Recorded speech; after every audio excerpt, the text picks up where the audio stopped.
আমার মনে হয়েছে মুসলিম পুরুষদের একাধিক বিয়ে করাটা অনৈতিক আর অশ্লীল। আপনি এ ব্যাপারে কি বলবেন? আমি এ ব্যাপারে কারণটা জানি, তবে এখানে আপনার দৃষ্টিভঙ্গিটা জানতে চাচ্ছি। আর যদি কখনো খ্রিস্টান ধর্ম আর ইসলাম ধর্ম একত্রিত হয়, আমার মতে মুসলিমদের একজন স্ত্রী থাকাই উচিত। বোন, খুব সুন্দর প্রশ্ন করেছেন, খুবই কমন প্রশ্ন, খুবই গুরুত্বপূর্ণ প্রশ্ন। আপনি বললেন যে আপনার কাছে মনে হয় মুসলিম পুরুষদের বিয়ে করাটা হচ্ছে একটা অনৈতিক কাজ, আর আপনি বললেন যে খ্রিস্টান এবং মুসলিমরা যদি কখনো একতাবদ্ধ হয় তাহলে খুব ভালো হবে। আমিও সেটাই করতে চাই, তবে একতাবদ্ধ হবে সত্যের উপর ভিত্তি করে, মিথ্যার উপর নয়। কোরআন হচ্ছে এই পৃথিবীর বুকে একমাত্র ধর্মগ্রন্থ যেটা বলছে মাত্র একটা বিয়ে করো। পৃথিবীতে আর কোনো ধর্মগ্রন্থ খুঁজে পাবেন না, হোক সেটা বাইবেল অথবা ধরেন রামায়ণ অথবা মহাভারত কিংবা বেদ, কোরআন বাদে আর কেউ বলছে না মাত্র একটা বিয়ে করো। হিন্দু ধর্মগ্রন্থ পড়লে দেখতে পাবেন, যদি হিন্দু ধর্মগ্রন্থ পড়ে দেখেন রামায়ণ, সেখানে শ্রীরামের বাবা রাজা দশরথ, তার একাধিক স্ত্রী ছিল। এরপর মহাভারত পড়লে দেখবেন শ্রীকৃষ্ণ, তার কতজন স্ত্রী ছিল? 4 জন, 10 জন, 1000 জন, তার ছিল 16,108 জন স্ত্রী। এরপর বাইবেল পড়েন, বাইবেল পড়লে দেখবেন সুলাইমানের 700 জন স্ত্রী ছিল। বাইবেলের কথা অনুযায়ী ইব্রাহিমের 3 জন স্ত্রী ছিল। তাহলে বাইবেলের কথা অনুযায়ী, ইহুদি আর খ্রিস্টান ধর্ম অনুযায়ী, একজন পুরুষ যত খুশি বিয়ে করতে পারে, 4, 5, 10, 1000, কোনো সীমা পরিসীমা নেই। ইসলাম একটা সীমা বেঁধে দিয়েছে। কোরআন বলছে সূরা নিসা অধ্যায় নম্বর 4 আয়াত নম্বর 3, তোমার পছন্দের নারীদের বিয়ে করো 2, 3 বা 4 জনকে, তবে যদি সুবিচার করতে না পারো তাহলে একটা বিয়ে করো। হিন্দু ধর্ম অনুযায়ী, খ্রিস্টান ধর্ম অনুযায়ী একজন পুরুষ যতজন নারীকে ইচ্ছে বিয়ে করতে পারে, 1 জন, 5 জন, 10 জন, 20 জন, 1000 জন, 10,000, কোনো সীমা নেই। ইসলাম বলছে পছন্দের নারীদের বিয়ে করো 2, 3 বা 4 জন, তবে সুবিচার করতে না পারলে মাত্র একটা বিয়ে করো। তাহলে ইসলাম বলছে সুবিচার করতে পারলে একাধিক বিয়ে করবেন, তা না হলে করবেন না, আর সুবিচার করতে পারলে সর্বোচ্চ 4 জন। এবারে আসুন দেখি কোরআন কি বলছে। পবিত্র কোরআনে সূরা নিসা অধ্যায় 4 আয়াত নম্বর 129, স্ত্রীগণের প্রতি সুবিচার করা কঠিন, সেজন্য তাদের থেকে পুরোপুরি মুখ ফিরিয়ে নিও না। অনেকের মনে এরকম ভুল ধারণা আছে যে ইসলামে 4 জন স্ত্রী থাকা বাধ্যতামূলক। এটা বাধ্যতামূলক না, একাধিক স্ত্রী রাখার ব্যাপারটা ঐচ্ছিক ব্যাপার, এটা মুবাহ। তবে যদি একাধিক বিয়ে করেন আর সুবিচার করতে না পারেন তাহলে সমস্যায় পড়ে যাবেন। এবার আসুন দেখি এর পেছনে কারণটা আসলে কি। আমি এখানে কারণটা বলছি, তারপর আপনি চাইলে পাল্টা প্রশ্ন করতে পারেন। লজিক্যাল কারণটা যে ইসলাম ধর্ম কেন কিছু পুরুষকে একাধিক বিয়ে করার অনুমতি দিয়েছে। এখন ভালো করে দেখলে বুঝতে পারবেন যে ছেলে আর মেয়ে সন্তান জন্মায় সমান অনুপাতে। তবে শিশু বিশেষজ্ঞদের জিজ্ঞেস করে জানতে পারবেন, শিশুদের রোগের উপর যারা বিশেষজ্ঞ তারা এটা বলবেন যে মেয়ে শিশুরা ছেলে শিশুর চেয়ে রোগ জীবাণুকে ভালোভাবে প্রতিরোধ করতে পারে, তাই শিশুকালে মেয়েদের তুলনায় বেশি ছেলে শিশু মারা যায়।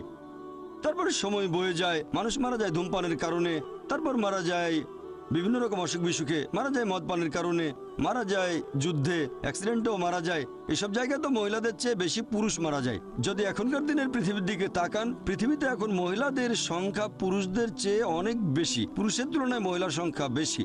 তৃতীয় বিশ্বের কিছু দেশ এটার ব্যতিক্রম, যেমন আমার নিজের দেশ ভারত, সেখানে মহিলাদের সংখ্যা পুরুষদের চেয়ে কম। এটার প্রধান কারণ হলো মেয়ে ভ্রূণ হত্যা করা আর মেয়ে শিশু হত্যা করা। যদি মেয়ে ভ্রূণ আর মেয়ে শিশু হত্যা করার মতো অশুভ কাজটা বন্ধ করা হয় তাহলে ভারতেও একসময় মহিলার সংখ্যা অনেক বেশি হয়ে যাবে পুরুষের তুলনায়। এখনকার পরিসংখ্যান অনুযায়ী শুধু নিউ ইয়র্কে পুরুষের তুলনায় মহিলার সংখ্যা বেশি প্রায় 10 লক্ষ। শুধুমাত্র আমেরিকাতে পুরুষের তুলনায় মহিলাদের সংখ্যা বেশি 78 লক্ষ। শুধু জার্মানিতে পুরুষের চেয়ে মহিলা বেশি 50 লক্ষ। শুধু যুক্তরাজ্যে পুরুষের তুলনায় মহিলা বেশি 40 লাখ। শুধু রাশিয়ায় পুরুষের চেয়ে মহিলা বেশি 90 লাখ।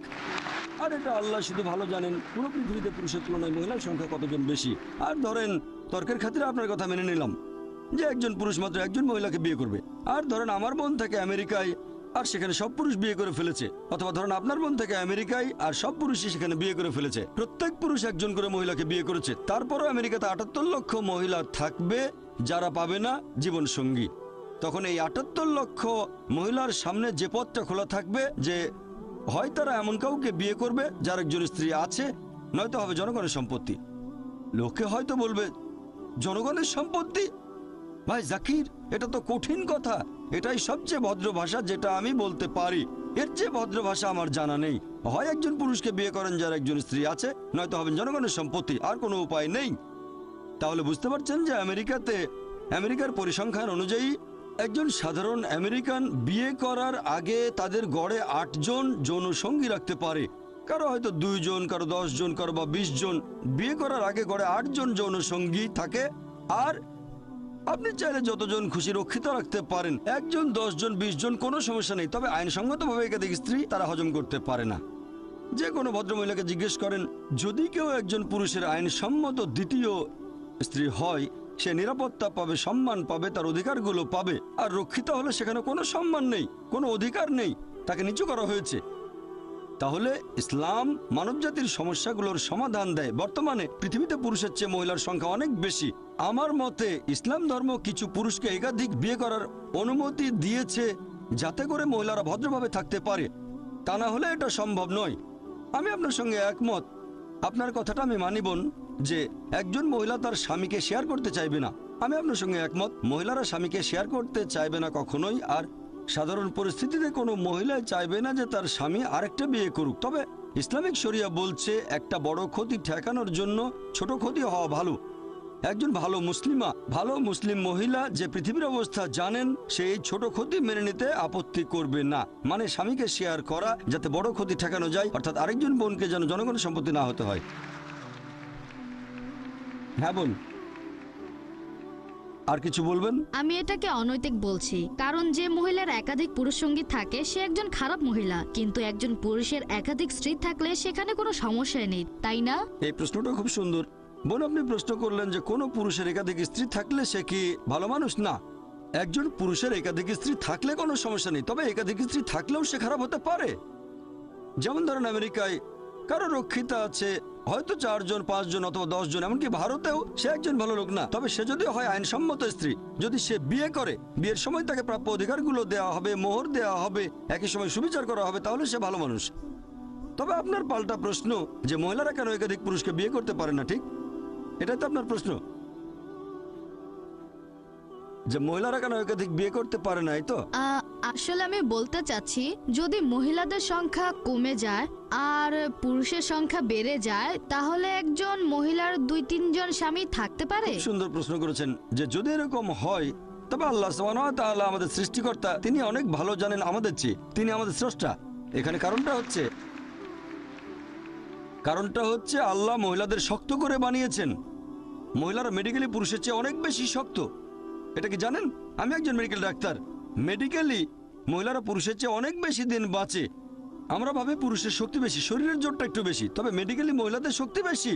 মহিলারা অনেক দিন বেশি বাঁচে। মহিলাদের গড়ায়ু পুরুষের আয়ুর চেয়ে কয়েক বছর বেশি। শিশুকালেও মেয়েরা তুলনায় কম মারা যায়। এবার আপনার প্রশ্নটা নিয়ে বলি, যে ইসলাম পুরুষদের অনুমতি দিয়েছে তারা একাধিক বিয়ে করতে পারে, কিন্তু এখানে মহিলাদের একাধিক বিয়ের অনুমতি দেওয়া হয়নি কেন?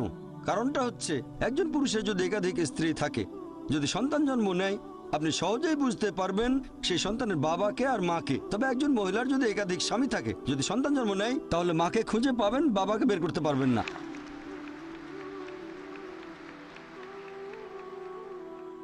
তারপর সন্তানকে স্কুলে ভর্তি করতে যাবেন, এর বাবার নাম কি, তখন হয়তো 2টো নাম দিতে হবে। এখন মেডিকেল বিজ্ঞান অনেক উন্নত হয়েছে, যেমন ডিএনএ, জেনেটিক কোডিং। এখন বলতে পারবো বাবাকে আর মাকে, এখন সেটা আগে সম্ভব ছিল না। ইসলাম পৃথিবীতে আছে স্মরণাতীতকাল থেকে। এটাই একমাত্র কারণ নয়, এছাড়াও আরো কিছু কারণ আছে। প্রাকৃতিকভাবে মহিলাদের তুলনায় পুরুষের যৌনতাড়না বেশি।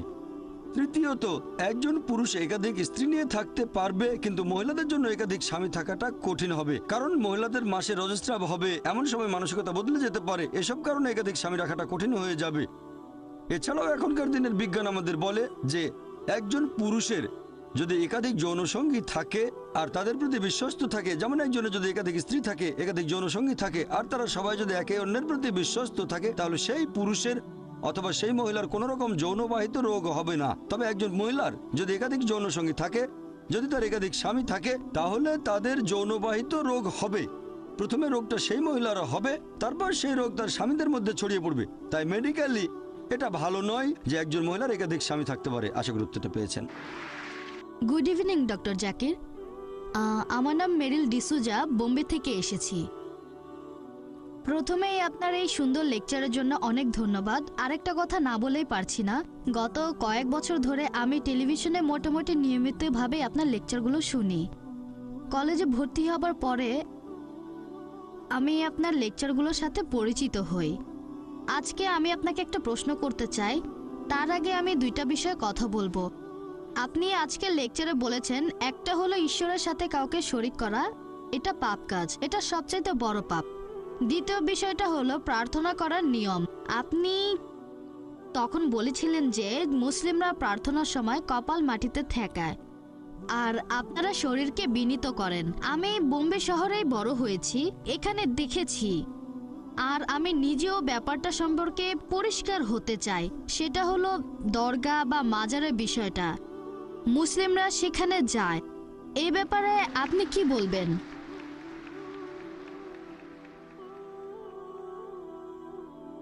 বোন খুব সুন্দর প্রশ্ন করেছেন, আরে প্রশ্ন করেছেন মুসলিমদের নিয়ে। খুবই সুন্দর প্রশ্ন। আপনি বলেছেন যে ইসলাম ধর্মে যদি আল্লাহর সাথে অন্য কাউকে শরিক করা সবচেয়ে বড় পাপ হয়, আর প্রার্থনার সবচেয়ে সেরা নিয়ম হলো সিজদা করা, কিন্তু দরগাগুলোতে কি হয়? মানুষজন দরগায় যায়, সেখানে সিজদা করে, সেটা ঠিক না ভুল? এটাই ছিল আপনার প্রশ্ন। বোন, আমি আপনার সঙ্গে একমত।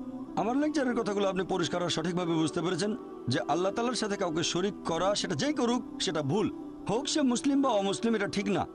তার নাম যাই হোক না কেন, জন, আব্দুল্লাহ, জাকির, মোহাম্মদ, যদি কেউ আল্লাহর সাথে অন্য কাউকে শরিক করে সে সবচেয়ে বড় পাপ করছে। আর আমরা সিজদা করব শুধুমাত্র আল্লাহ সুবহানাহু ওয়া তাআলাকে। যদি কেউ আল্লাহ ব্যতীত অন্য কাউকে সিজদা করে সে শিরক করছে, আল্লাহর সাথে অন্য কাউকে শরিক করছে। তাহলে একজন মানুষ যদি কোনো কবরের কাছে যায় আর সেই কবরকে সিজদা করে, সেই কবরকে ইবাদত করে, তাহলে সেটাই সবচেয়ে বড় পাপ, হোক সে মুসলিম বা অমুসলিম, যে নামে পরিচয় দিক। ধন্যবাদ। বোন, আরো একটা প্রশ্ন করবেন? আচ্ছা, যেহেতু আমাকে একটা সুযোগ দিয়েছেন, তাই এই বিষয়ের উপরে আরেকটা প্রশ্ন করি, কারণ আমি এগুলো করতে দেখেছি। আর আপনি বললেন যে কোনো মানুষ, হোক সে মুসলিম, খ্রিস্টান বা হিন্দু, যেই করুক এটা শিরক। এখন আপনার কাছে আমার প্রশ্ন যে, আমি যেমনটা দেখেছি এরকম প্রচুর আছে, আমরা সবাই তাদেরকে জানি মুসলিম হিসেবে, এরা দরগায় যায়। এখন এই ব্যাপারে আপনি কি বলবেন? এখন মুসলিম এই আরবি শব্দটা সম্পর্কে বলতে গেলে, সত্যিকারের মুসলিম যে আল্লাহর কাছে নিজের ইচ্ছাকে সমর্পণ করে, সত্যিকারের মুসলিম কখনো কোনো কবরকে সিজদা করবে না। আমি বিষয়টা জানি, বলবো না যে ভুল বলেছেন, আপনি ঠিকই বলেছেন। মুসলিম নামে পরিচিত এরকম প্রচুর মানুষ আছে, তথাকথিত মুসলিম, যারা কবরকে সিজদা করে। এ ব্যাপারে আমার দৃষ্টিভঙ্গিটা হচ্ছে, আমার মতে তারা ভুল করছে, এটা শিরক, তাদেরকে বদলাতে হবে। আর আমার লেকচারেও আমি তাদের উদ্দেশ্যে বলেছি যে যদি আপনারা কোনো কবরে যান, আমাদের নবী বলেছেন তোমরা কবরের কাছে যেতে পারো, এতে আখিরাতের কথা মনে পড়বে যে একদিন আমিও মারা যাব। তাহলে কবরে গিয়ে সেই মৃত ব্যক্তির জন্য দোয়া করবেন, তার কাছে দোয়া চাইবেন না, তার জন্য দোয়া করতে পারেন আল্লাহ যেন তাকে জান্নাতুল ফেরদৌসে পাঠান, তার সব গুনাহ মাফ করে দেন ইত্যাদি। তবে তার কাছে দোয়া চাইবেন না, দোয়া করবেন শুধুমাত্র আল্লাহ সুবহানাহু ওয়া তাআলার কাছে। ইয়াকা নাবুদু ওয়া ইয়াকা নাস্তাইন, আমরা শুধু তোমার ইবাদত করি, তোমার সাহায্য চাই। আমার বিভিন্ন লেকচারে আমি সব মুসলিমদের উদ্দেশ্যে বলেছি যে এটা করা ঠিক না। একটা লেকচারে আমি বলেছিলাম যে আপনারা কোনো কবরকে ইবাদত বা সিজদা করবেন না, এটা ঠিক না, সবচেয়ে বড় পাপ। আর আলহামদুলিল্লাহ সুম্মা আলহামদুলিল্লাহ, আপনি বোম্বে থেকে এসেছেন, আমিও বোম্বেতে থাকি, এরকম হাজার হাজার তরুণ মাশাআল্লাহ আমার লেকচার শুনে কবরকে ইবাদত করা বাদ দিয়েছে, আলহামদুলিল্লাহ। আশা করি উত্তরটা পেয়েছেন। আমার নাম লি, আমি একজন ছাত্র। আপনি আপনার লেকচারে বললেন যে যীশু খ্রিস্ট মুসলিম ছিলেন কারণ তিনি ঈশ্বরের কাছে আত্মসমর্পণ করেছেন। আমরা জানি যে যীশু খ্রিস্ট মদ পান করেছিলেন, 5 ওয়াক্ত নামাজ পড়েননি, তিনি শুধুমাত্র আল্লাহর কাছে আত্মসমর্পণ করেছিলেন। তাহলে সেই একই যুক্তি দিয়ে আমি বলতে পারি আহলে কিতাবীদের যে কেউ, খ্রিস্টান বা ইহুদি, এরা আসলে মুসলিম, কারণ তারাও আল্লাহর কাছে নিজের ইচ্ছাকে সমর্পণ করেছে। ভাই, আপনার প্রশ্নটা যদি আমি ঠিকমতো বুঝে থাকি, আপনি বললেন যে একজন মানুষ, হোক সে খ্রিস্টান বা ইহুদি, আল্লাহর কাছে আত্মসমর্পণ করলে সে মুসলিম। হ্যাঁ, কারণ আপনি বলেছেন যীশু মুসলিম ছিলেন, একই ভাই, যুক্তি। আমি আপনার সাথে একমত। যদি কেউ আল্লাহর কাছে আত্মসমর্পণ করে তাহলে আরবিতে তাকে বলা হবে মুসলিম। তবে তার আগে আপনাকে জানতে হবে আল্লাহ আমাদের কি নির্দেশ দিয়েছেন। যদি অন্য কিছু ভেবে থাকেন, যদি এমন ধর্মগ্রন্থ পড়েন যেটা আল্লাহর বাণী নয়, আর মনে করেন আমি আল্লাহর কাছে আত্মসমর্পণ করেছি, এমন ধর্মগ্রন্থ মেনে চলছেন যেটা আল্লাহর বাণী নয়, তাহলে আপনি সত্যিকারের মুসলিম নন। তাহলে প্রথমে আপনাকে দেখতে হবে আল্লাহ আমাদের কি নির্দেশ দিয়েছেন। আপনি যদি পৃথিবীর প্রধান প্রধান ধর্মগ্রন্থগুলো পড়ে তুলনা করেন তাহলে আপনি দেখবেন সেই সাথে ব্যবহার করবেন যুক্তি আর বিজ্ঞান। একমাত্র যে ধর্মগ্রন্থটা পরীক্ষায় পাশ করবে এই সর্বশেষ আর চূড়ান্ত টেস্টামেন্ট। যদি ওল্ড টেস্টামেন্ট আর নিউ টেস্টামেন্ট বলে কিছু থেকে থাকে তাহলে এটা হল লাস্ট টেস্টামেন্ট। এখন যদি আপনি সত্যি আল্লাহর কাছে আত্মসমর্পণ করতে চান, প্রথমে আপনাকে বুঝতে হবে যে সত্যিকারের আল্লাহ কে, তিনি আমাদের কি নির্দেশ দিয়েছেন, এরপর আপনি তার কাছে আত্মসমর্পণ করবেন। সেজন্য আমি কথাটা এইভাবে বলি, সত্যিকারের মুসলিম হলো সেই লোক যে আল্লাহ তাআলার নির্দেশগুলো মেনে চলে। এখন যীশু খ্রিস্ট বা ঈসা আলাইহিস সালাম ছিলেন আল্লাহ তাআলার রাসূল, তার উপর ওহী নাজিল হয়েছিল, অবশ্যই তিনি আল্লাহর ইচ্ছা পূরণ করেছেন। এখনকার দিনেও যদি একজন খ্রিস্টান ধরে নেন আজকের লেকচারের যে বিষয়টা অন্তত আসেন সেগুলো আমরা মেনে চলি যেগুলো আপনাদের আর আমাদের ধর্মগ্রন্থে এক।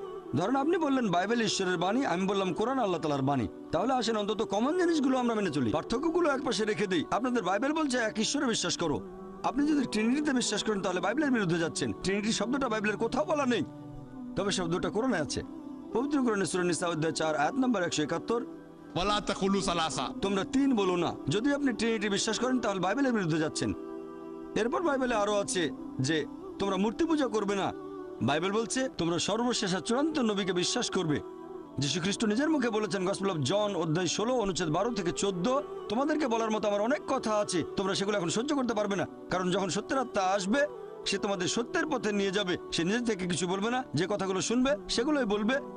সে তোমাদের ভবিষ্যতের কথা বলবে, সে আমাকে মহিমান্বিত করবে। যদি আপনি সত্যিই বাইবেলের অনুসারী হন তাহলে সর্বশেষ আর চূড়ান্ত নবী মুহাম্মদ সাল্লাল্লাহু আলাইহি সাল্লামকে মেনে চলবেন, তার মানে পবিত্র কোরআন মেনে চলবেন আর আমাদের নবীর কথাগুলো। তাহলে যদি পবিত্র কোরআন আর নবীর কথাগুলো মেনে চলেন আপনি হবেন মুসলিম। আমি আমার লেকচারে বলেছি আসুন আমরা সেগুলো মেনে চলি যেটা কমন। পার্থক্যগুলো এ ব্যাপারে আমি আগেও বলেছি, আমি বাইবেলের কয়েকশো পরস্পর বিরোধী কথা নিয়ে লেকচার দিতে পারি, তবে সেটা করতে চাই না। একবার একজন একটা বই লিখেছিলেন আমেরিকাতে, ডক্টর উইলিয়াম ক্যাম্বেল, যে পবিত্র কোরআনে 30টা বৈজ্ঞানিক ভুল আছে। আমি শিকাগোতে গিয়ে তার সাথে বিতর্ক করলাম, তার সবগুলো অভিযোগ খণ্ডন করলাম, তারপর আমি বাইবেল থেকে 38টা বৈজ্ঞানিক ভুলের কথা বললাম, তিনি একটার উত্তর দিতে পারেননি।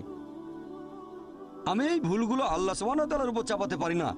প্রথমে আমাদের দেখতে হবে কোন গ্রন্থটা আসলে আল্লাহর বাণী, তারপর সেটা মেনে চলবো।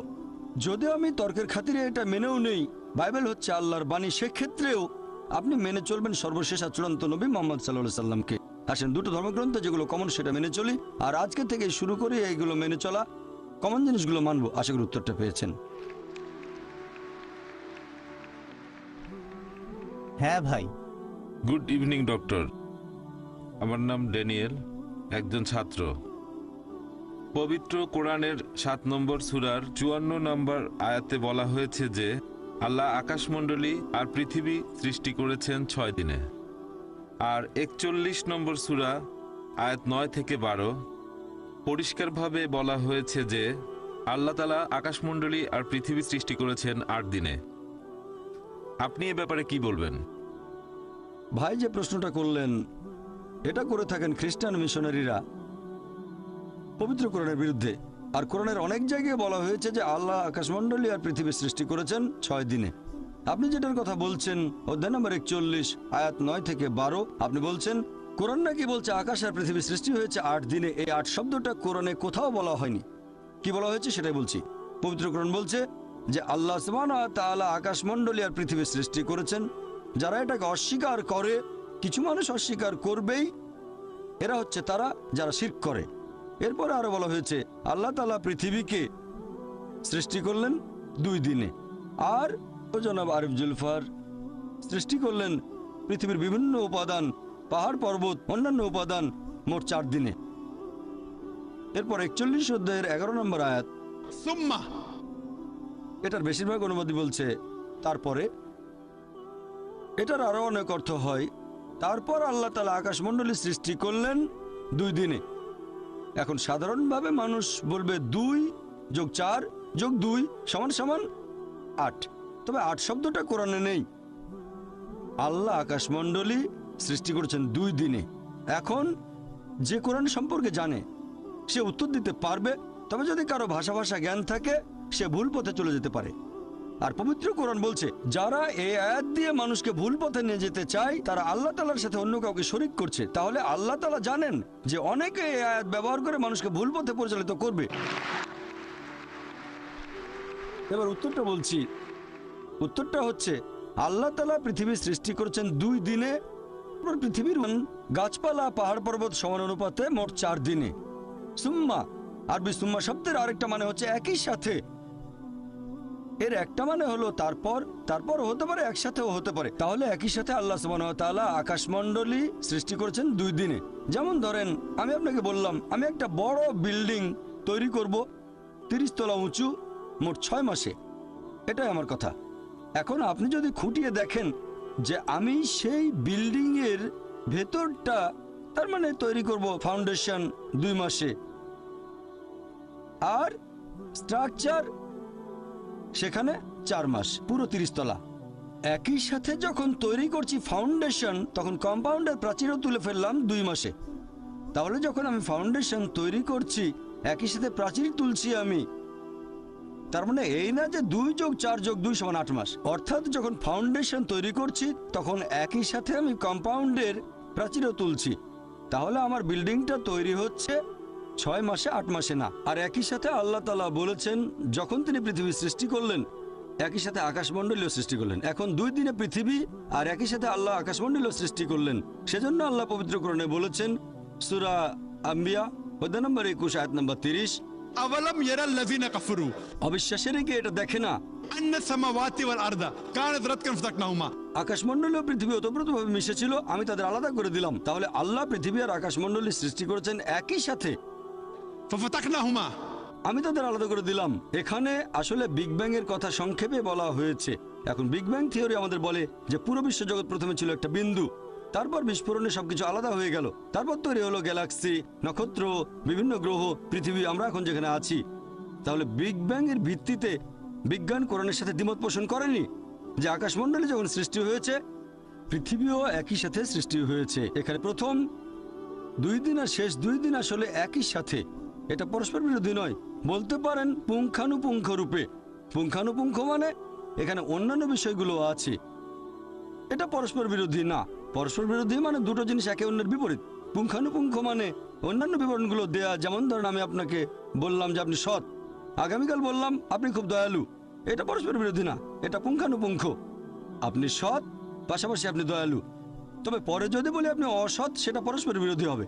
এই আয়াতে পবিত্র কোরআনে বিস্তারিত বলা হয়েছে এই 6 দিনে কিভাবে সৃষ্টি হয়েছে। প্রথম 2 দিনে পৃথিবী, একই সাথে আকাশমণ্ডলী, আর তারপর 4 দিনে পৃথিবী উপরের উপাদানগুলো যেমন পাহাড় পর্বত গাছপালা সব সমান অনুপাতে। আশা করি উত্তরটা পেয়েছেন। আমার নাম মহেশ, বোম্বে থেকে এসেছি। আমি গত 6 বছর ধরে দুবাই আর অন্যান্য দেশে আপনার লেকচার শুনতে গিয়েছি। আজকেও আপনি খুব সুন্দরভাবে বিভিন্ন বিষয় নিয়ে কথা বললেন। আমি খালিস টাইমসে ইসলামিক ফোকাস নিয়মিতভাবে পড়ি, আর আমি পবিত্র কোরআন পড়েছি যখন সৌদি আরবে ছিলাম। আপনি কি একটু ব্যাখ্যা করে বলবেন যে তাকওয়া জিনিসটা আসলে কি, আর কোরআনের সূরা আল ফাতিহা? ভাই মাশাআল্লাহ, ভাই মহেশ বোম্বে থেকে এসেছেন, আমিও থাকি বোম্বে।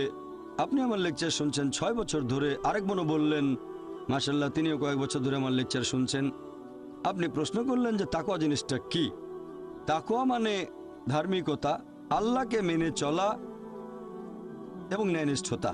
একটা হাদিস আছে তাকওয়া সম্পর্কে, বলছে এটা অনেকটা এরকম, আপনি হাঁটছেন একটা জঙ্গলের মধ্যে, গাছপালায় অনেক কাঁটা আছে, আপনি ভয় পাচ্ছেন আপনার পোশাক সেই কাঁটায় বেঁধে যেতে পারে, সেজন্য আপনি খুব সাবধানে আপনার পোশাকটা বাঁচিয়ে সেই কাঁটায় ভরা জঙ্গলের মধ্য দিয়ে হাঁটছেন। তাকওয়া হচ্ছে এরকম। মূলত এটা হচ্ছে আল্লাহকে মেনে চলা, ধার্মিকতা, ন্যায়নিষ্ঠতা।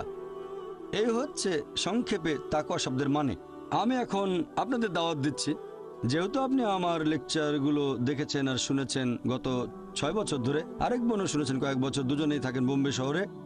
আমি আপনাদের দাওয়াত দিচ্ছি, আমন্ত্রণ জানাচ্ছি এই দ্বীনুল হকে, এই সত্যের ধর্মে।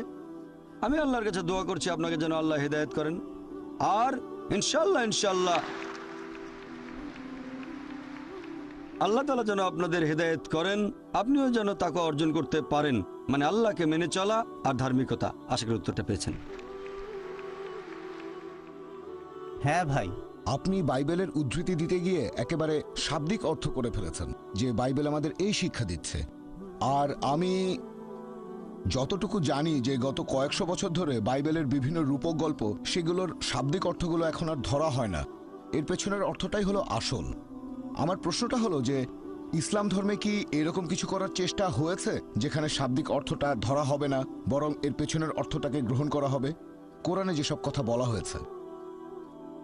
ভাই, আপনি প্রশ্ন করলেন যে আমি বাইবেলের উদ্ধৃতি দিয়েছি আর সবকিছুর শাব্দিক অর্থ করেছি, তবে গত কয়েকশো বছর ধরে রূপক অর্থগুলো নেওয়া হচ্ছে। রূপক গল্প কোরআনেও আছে, পবিত্র কোরআনেও রূপক আছে। আর কোনো কথা যদি কোরআনে বলা হয়, অনেক সময় দেখা যায় যে একটা শব্দের অনেকগুলো মানে আছে। যদি একটা শব্দের ৫-৬টা অর্থ হয়, হতে পারে সবগুলোই সঠিক, অথবা হয়তো একটা অর্থ ধরতে হবে। তবে তার মানে এই না যে পবিত্র কোরআন একটা কথা বলছে আর আপনি অন্য অর্থ ধরে বসলেন। পবিত্র কোরআনে রূপক গল্প আছে, অনেক রূপক গল্প পবিত্র কোরআনে, তবে তার মানে এই না যে শাব্দিক অর্থ কোরআনের বিরুদ্ধে যাবে। তাহলে কোরআন যেটা বলছে, বাইবেল যেটা বলছে, যেমন মূল যে ইঞ্জিল, যীশু খ্রিস্টের উপর যে আসমানি কিতাব নাজিল হয়েছিল, সেটা পাঠানো হয়েছিল দিক নির্দেশনা হিসেবে। যেটা উল্লেখ করা হয়েছে সেটা মেনে চলতে হবে। হ্যাঁ, অনেক সময় হতে পারে যে অন্য আরো কিছু অর্থ হয় আর সেগুলো সঠিক। তার মানে এই না যে সাধারণ যে অর্থটা সেটা বাদ দিতে হবে। হ্যাঁ ভাই, বলেন।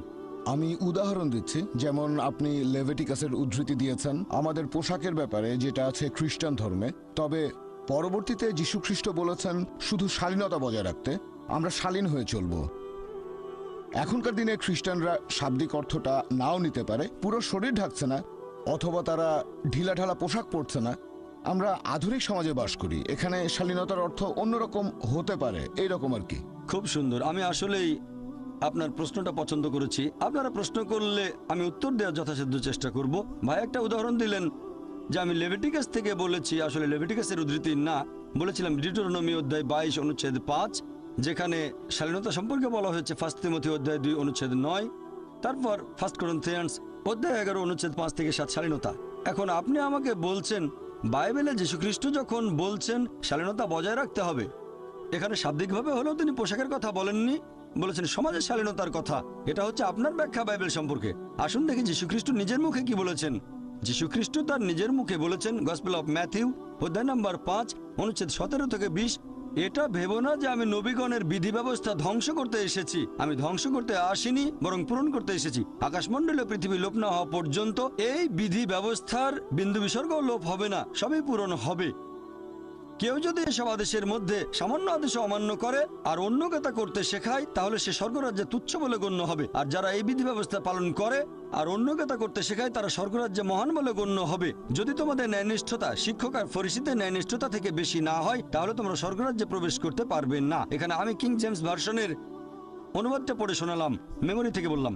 এটা কিং জেমস ভার্সনের বাংলা অনুবাদ, গসপেল অফ ম্যাথিউ অধ্যায় নাম্বার 5 অনুচ্ছেদ হচ্ছে 17 থেকে 20। তাহলে যীশুখ্রিস্ট বলেছেন যদি এই বিধি ব্যবস্থা সামান্য আইন অমান্য করেন, যেটা হচ্ছে ওল্ড টেস্টামেন্টে, আপনি তাহলে স্বর্গরাজ্যে ঢুকতে পারবেন না। এখন ওল্ড টেস্টামেন্টে বলা হয়েছে মহিলারা এমন কোনো পোশাক পরবে না যেটা পুরুষেরা পরে, আর পুরুষেরা এমন কোনো পোশাক পরবে না যেটা মহিলারা পরে থাকে। আর আপনি আমাকে বললেন যে ভাই জাকির, এটা আসলে শাব্দিক অর্থ। এখন সমাজ বদলে গেছে, আর যীশুখ্রিস্ট বলেছেন তিনি শান্তিতে থাকুন। যদি বিধি ব্যবস্থার সামান্য আইন অমান্য করেন, তাহলে বেঁচতে যেতে পারবেন না। এখন আপনি কি বলবেন যীশুখ্রিস্ট আমাদের ভুল পথে পরিচালিত করার জন্য এসেছেন? মোটেই না। তিনি পরিষ্কার বলেছেন আকাশমণ্ডল ও পৃথিবী লোপ না হওয়া পর্যন্ত এই বিধি ব্যবস্থার বিন্দু বিসর্গও লোপ হবে না, সবই পূরণ হবে। এটা আসলে পরে প্রচার করেছে পল, সেন্ট পল, যিনি নিজেই নিজেকে যীশুখ্রিস্টের শিষ্য বলে দাবি করেন। তিনিই বলেছেন দেখো বিধি ব্যবস্থাকে ক্রুশবিদ্ধ করা হয়েছে। এটা পলের শিক্ষা। যীশুখ্রিস্ট কখনো এরকম শিক্ষা দেননি। কাকে বিশ্বাস করবেন, যীশুখ্রিস্টকে বিশ্বাস করবেন নাকি সেন্ট পলকে? তারপর যীশুখ্রিস্ট আরো বলেছেন যদি তোমাদের ন্যায়নিষ্ঠতা শিক্ষক আর ফরিসীদের ন্যায়নিষ্ঠতার চেয়ে বেশি না হয়, যদি ইহুদিদের চেয়ে উন্নত না হও, স্বর্গরাজ্যে প্রবেশ করতে পারবে না। তার মানে বাইবেলের ওল্ড টেস্টামেন্টে যেসব কথা বলা হয়েছে, শুকরের মাংস খাবে না, শালীনতা বজায় রাখবেন, সবকিছু মানতে হবে। এজন্য আপনি দেখবেন যে চার্চে যারা নান সিস্টার, তাদের পোশাক মুসলিম মহিলাদের মতো। আপনি কি মা মেরির কোনো ফটোগ্রাফ দেখেছেন? তার পুরো শরীর ঢাকা, মাথায় কাপড়, কবজি পর্যন্ত ঢাকা, পায়ের গোড়ালি পর্যন্ত। আমি জানি না ভবিষ্যতে কি হবে, আল্লাহ জানেন। মা মেরিকে হয়তো স্কার্ট পরতে হতে পারে, আপনাদের ভাষায় এটাই উন্নতি। তবে আসলে তার পুরো শরীর ঢাকা। নানদের ব্যাপারটা একই রকম, নানদের পুরো শরীর ঢাকা। কেন? আর ইসলাম ধর্মে মুসলিম মহিলারা নানদের মতোই। প্রত্যেক মুসলিম মহিলা ধার্মিকতার কথা যদি বলেন সে হবে ধার্মিক আর শালীন। এখানে আমি বলবো খ্রিস্টান বলতে যদি তাদের বোঝানো হয় যারা যীশু খ্রিস্টের শিক্ষাগুলো মেনে চলে, তাহলে আমরা মুসলিমরা খ্রিস্টানদের চেয়ে আরো বেশি খ্রিস্টান। হ্যাঁ ভাই, আমি বলতে চাচ্ছি যে বর্তমানের এই আধুনিক সমাজ ব্যবস্থায় আমরা আধুনিকভাবে সবকিছুর ব্যাখ্যা করব। আমরা সব ক্ষেত্রে শাব্দিক অর্থটা হয়তো ধরবো না, আপনি যেভাবে ধর্মগ্রন্থের উদ্ধৃতি দিলেন সেভাবে ধরবো না। আমরা বোঝার চেষ্টা করব যে যীশু খ্রিস্ট তিনি এই কথাগুলো দিয়ে আসলে কি বোঝাতে চেয়েছিলেন। আমরা ওল্ড টেস্টামেন্টের কথাগুলো মেনে চলবো, তবে হয়তো শাব্দিক অর্থ না, বোঝার চেষ্টা করব তিনি কি বুঝিয়েছেন এই পোশাকের কথা বলে। যিশু বলেছেন এগুলো না থাকলে স্বর্গে যেতে পারবে না। এখন আধুনিক একজন মানুষ সে হয়তো এই কথাটাকে অন্যভাবে ব্যাখ্যা করতে পারে, অন্যভাবে দেখতে পারে। ভাই আপনার কথাটা যদি মেনে নেই যে প্রত্যেক যুগে নতুন ব্যাখ্যা দেয়া হবে, তাহলে এই বাইবেলের প্রয়োজনটা কি, কোরআনের প্রয়োজন কি? যদি আপনি বারবার যুগের সাথে তাল মিলিয়ে ব্যাখ্যা করতে থাকেন আর আধুনিক সমাজের দৃষ্টিভঙ্গি যদি বাইবেলের ভেতরে ঢোকাতে চান, তাহলে বাইবেলের প্রয়োজনটা কি? বাইবেল তাহলে দরকার হবে কেন? কেন প্রয়োজন হবে বাইবেল? আপনি এভাবে বলতে পারেন যে বিজ্ঞান আর প্রযুক্তি আরো উন্নত হলে আপনি বাইবেল আরো ভালোভাবে বুঝতে পারবেন, কোরআন ভালোভাবে বুঝতে পারবেন, তাহলে আমার কোনো আপত্তি নেই। কিন্তু যদি বলেন আধুনিক সমাজ ব্যবস্থার উপর ভিত্তি করে আমরা নতুন ব্যাখ্যা করব, কোরআন আর বাইবেলের এটার কোনো মানেই হয় না। আল্লাহ আমাদের সৃষ্টিকর্তা, তিনি জানেন কোনটা আমাদের জন্য ভালো। আপনি বলতে চাচ্ছেন আল্লাহকে এটা জানেন না, আল্লাহকে ছোট করে দেখছেন। এটার মানে আপনি বলতে চাচ্ছেন যে আল্লাহ জানেন না সমাজ ব্যবস্থায় পরিবর্তন আসে। যদি পবিত্র কোরআন পড়ে দেখেন, যদিও এটা নাজিল হয়েছে 1400 বছর আগে, তারপরও কোরআনের এমন একটা কথা আপনি দেখাতে পারবেন না যেটা প্রতিষ্ঠিত কোনো বৈজ্ঞানিক তথ্যের বিরুদ্ধে যায়। এটা জানেন? বিজ্ঞান দিনে দিনে যতই উন্নত হোক, জ্ঞান বিজ্ঞানের মানুষ যতই উন্নত হোক, তারপরও কোরআনের একটা কথাও ভুল প্রমাণ করতে পারবে না। হয়তো চিন্তা ভাবনা করার জন্য একটা নতুন ধারা পাবো। যদি বিজ্ঞান উন্নত হয়, তাহলে আমরা হয়তো কোরআনের কিছু কথা আরো ভালো করে বুঝতে পারবো। এখনো বিজ্ঞানে আমাদের জানাটা খুবই সীমিত, সেজন্য কোরআনের বেশ কিছু আয়াত এখনো হয়তো আমরা বুঝতে পারি না। তার মানে এই না যে আধুনিক সমাজ ব্যবস্থার সাথে তাল মিলিয়ে সেই কথাটার একটা ব্যাখ্যা দিয়ে দেবেন। যতই আধুনিক সমাজ বদলাক, বিধি ব্যবস্থা একই রকম থাকবে। মহিলারা হিজাব পালন করবে, পুরুষরা দৃষ্টি সংযত রাখবে। কানাডার মতো ঘটনা ঘটবে না, সেখানে এখন পুরুষ পুরুষকে বিয়ে করে। ইসলাম ধর্ম সবসময় সংখ্যাগরিষ্ঠতায় বিশ্বাস করে না, বিশ্বাস করে সত্যকে। সত্য জিতবে, বিজয়ী হবেই। আর যীশু খ্রিস্ট নিজের মুখেই বলেছেন সত্যকে খোঁজো, সত্য তোমাকে মুক্তি দেবে। আমরা এমন গণতন্ত্রে বিশ্বাস করি না। হয়তো আজকে বললেন ঠিক আছে সমকামীরা বিয়ে করতে পারবে, তারপর শালীনতা বদলে গেছে, মহিলারা কম কাপড় পরবে। এগুলো হচ্ছে মানুষের বানানো আইন। আমাদের সবাইকে সৃষ্টি করেছেন আল্লাহ তাআলা, তিনি জানেন আমাদের জন্য কোনটা ভালো আর কোনটা খারাপ। সেজন্য ধর্ম মানে একটা জীবন দর্শন। আমরা আল্লাহ তাআলার দিক নির্দেশনাগুলো মেনে চলি, শুধুমাত্র তাহলে সত্যের পথে থাকবেন। আশা করি উত্তরটা পেয়েছেন।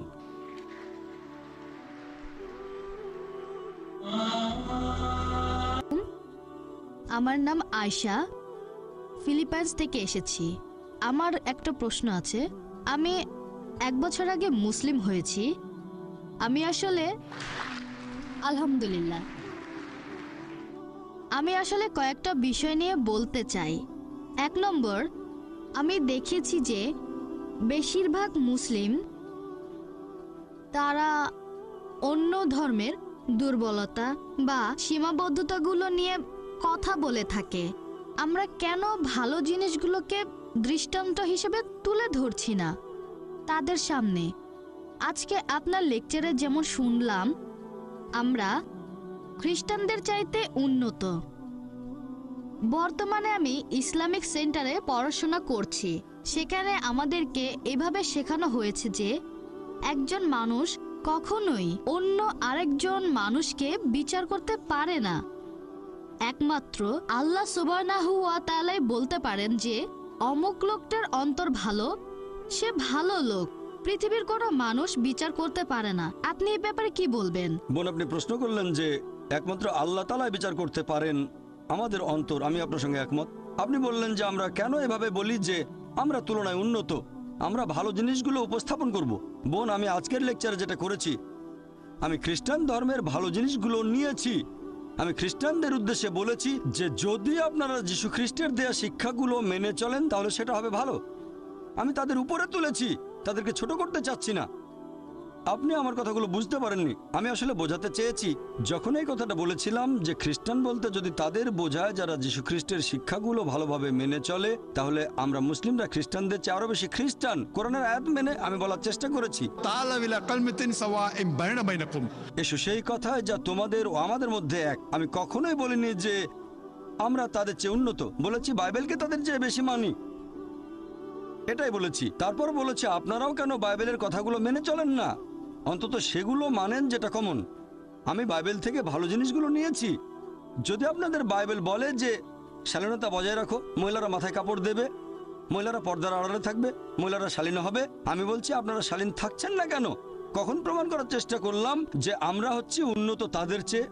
আমি বলতে চেয়েছি আসুন আমরা অন্তত সেগুলো মেনে চলার চেষ্টা করি যেগুলো কমন। এটা আমার বানানো কৌশল না, আমাদের সৃষ্টিকর্তা আল্লাহ তাআলা এটা বলেছেন, এটা আমার বানানো না।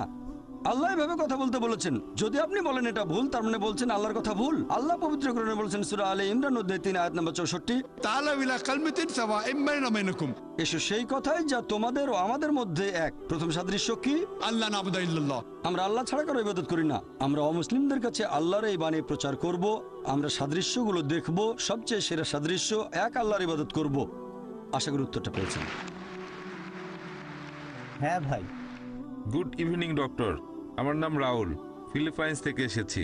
আমি একটি বিষয় নিয়ে একটু বিস্তারিত জানতে চাচ্ছিলাম যে ইসলাম ধর্মে নবী ইব্রাহিমের ছেলে ইসমাইল, তার গুরুত্ব কতখানি?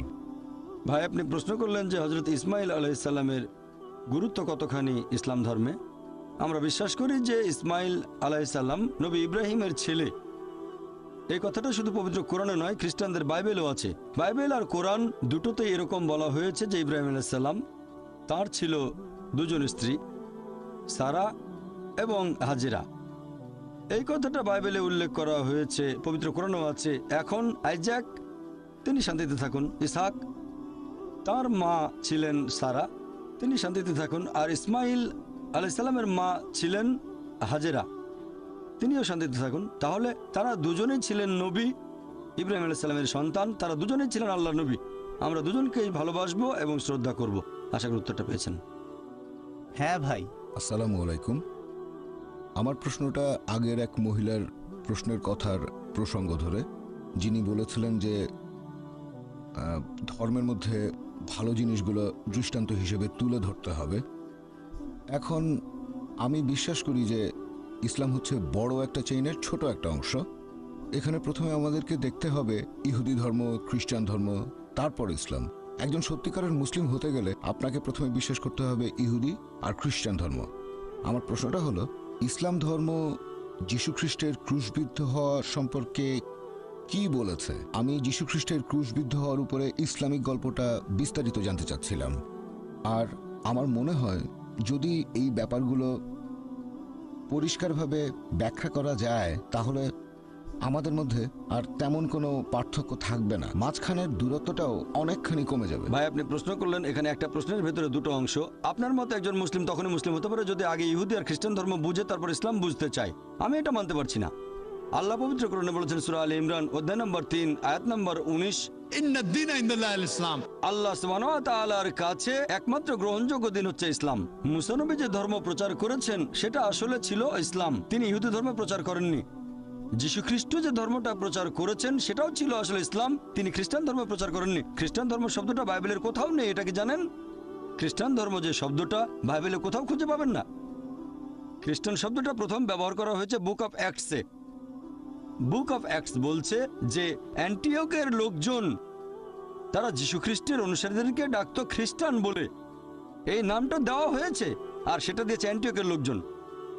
যীশু খ্রিস্ট তার জীবদ্দশায় কোনোদিন খ্রিস্টান শব্দটা শোনেননি, এটা কি জানেন? তাহলে তিনি খ্রিস্টান ধর্ম প্রচার করবেন কিভাবে? আপনি যেটা বললেন যে একজন মুসলিম প্রথমে জানবে ইহুদি আর খ্রিস্টান ধর্ম তারপর ইসলাম সম্পর্কে, এটা পুরোপুরি ভুল। إن الدين عند الله الإسلام. আল্লাহর কাছে একমাত্র গ্রহণযোগ্য দিন হচ্ছে ইসলাম। আল্লাহর সব নবী রাসূলগণ প্রচার করেছেন ইসলাম। আপনি এখনকার দিনে যে বাইবেল আর অন্যান্য ধর্মগ্রন্থ দেখছেন এগুলো আসলে মূল আসমানি কিতাবের বিকৃত রূপ। এবার আপনার প্রশ্নটা যে ইসলাম যিশুর ক্রুশবিদ্ধ হওয়া সম্পর্কে কি বলে, এ ব্যাপারে ইসলামের দৃষ্টিভঙ্গিটা কেমন? কোরআন বলছে সূরা নিসা অধ্যায় নম্বর 4 আয়াত নম্বর 157 যে তারা বড়াই করে বলে আমরা মরিয়মের পুত্র যিশুকে হত্যা করেছি। ইহুদিরা তারা বড়াই করে বলে আমরা মরিয়মের পুত্র যিশুকে হত্যা করেছি। وما قتلوا وما صلبوا তারা তাকে হত্যা করেনি, তাকে ক্রুশবিদ্ধও করেনি, ولكن شبه لهم কিন্তু তাদের এরকম বিভ্রম হয়েছিল। যারা তার সম্পর্কে মতভেদ করেছিল তারা সংশয়যুক্ত ছিল, إلا اتباع الظن অনুমান ছাড়া তাদের কোনো জ্ঞানই ছিল না। وما قتلوا يقينا আর এটা ছিল নিশ্চিত যে তারা তাকে হত্যা করেনি। তাহলে পবিত্র কোরআন অনুযায়ী ইহুদিরা বড়াই করে বলেছিল তারা যিশু আলাইহিস সালামকে হত্যা করেছে, তবে তারা তাকে হত্যা করেনি, তাকে ক্রুশবিদ্ধও করেনি, কিন্তু তাদের এরকম বিভ্রম হয়েছিল। যারা মতভেদ করেছিল তারা সংশয়যুক্ত ছিল, অনুমান ছাড়া তাদের কোনো জ্ঞান ছিল না। এটা নিশ্চিত তারা তাকে হত্যা করেনি। তাহলে পবিত্র কোরআনের ভিত্তিতে আমরা বিশ্বাস